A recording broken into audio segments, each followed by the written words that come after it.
murakoze kutugendera abanyakubahwa abanyamakuru.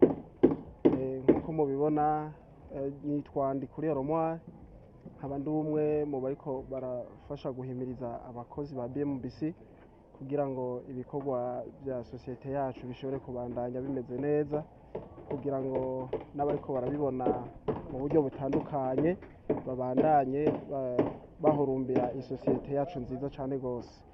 Hanyuma y'ivyo rero nk'uko mubibona turiko turakora ibikorwa kandi bimeze neza, ngira murabona nk'istructure ukuntu ihagaze yavuye hasi mu kuzimu, izuba ifatanye n'idari riva hejuru bice bihuriramwo hejuru. Murabona kandi turiko tubishiramwo abakozi babimenyereye bafise ubumenyi, kandi nka benshi nabo tugenda twigishiriza bakagenda barakura mu bumenyi bujanye no kubaka. Hama ikindi naco nomenyesha abanywanyi ndetse n'abakiriya n'abifuza kuba muri buno buraro bwiza bwa kijambere buteye igomwe, nk'umugambi mwiza cane wa sosiyete yiyumviriye kuzana hano mu gihugu c'u Burundi, kugira ngo abenegihugu b'u Burundi bose babe ahantu hameze neza, hasukuye, hatekanye, hari umwitwarariko umeze neza ku buryo buteye igomwe n'amakungu yo kwishimira. Nivyo vy'ibikorwa turiko turakorera hano muri quartier Miroir. Aho rero nkavunira akagohe n'abandi bose bacifuza kuba boba mu buraro bwiza ko boza bagahurumbira ino sosiyete yacu ya BMBC. Ni sosiyete nziza iriko ishikana igihugu c'u Burundi n'abenegihugu bacu kw'iterambere rirama, kugira ngo dushobore kubaho neza. Rero ibikorwa biriko birabandanya, nta ngorane n'imwe, abakozi turabafise, ibintu bimeze neza kandi bashirika umwete.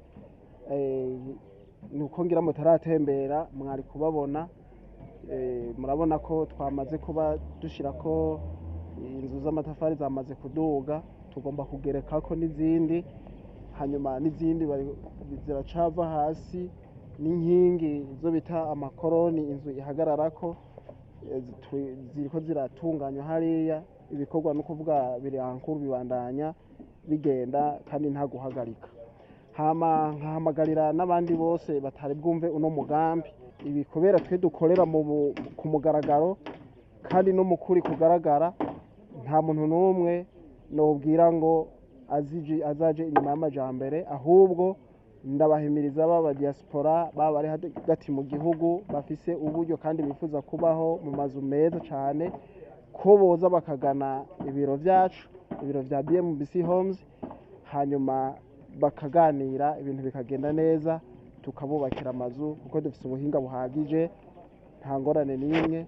Hanyuma nkaba norangiza ndabashimira mwe mwatugendeye kugira ngo mushobore kumenya ivyo BMBC Homes iriko iratunganya amashantiye atandukanye. Si yonyene, hari n'andi mashantiye atandukanye ibikorwa nk'ibi biriko birakora. Ni ukuvuga kandi n'umuntu ku giti ciwe arashobora kugana iyi sosiyete ikamukorera ibintu bizima, ibintu bikabandanya bigenda neza par rapport y'ayandi masosiyete. Iyi itandukanye n'ayandi masosiyete twari tumenyereye yo muri kahise. Iyi yaje hageze, novuga nti ku bwanje mbere ndanayishima kuko irantunze bwa mbere ho, itunze n'umuryango wanje, kandi itunze n'imiryango, itanga akazi mu buryo bwinshi kandi butandukanye kandi bukomeye cane gose.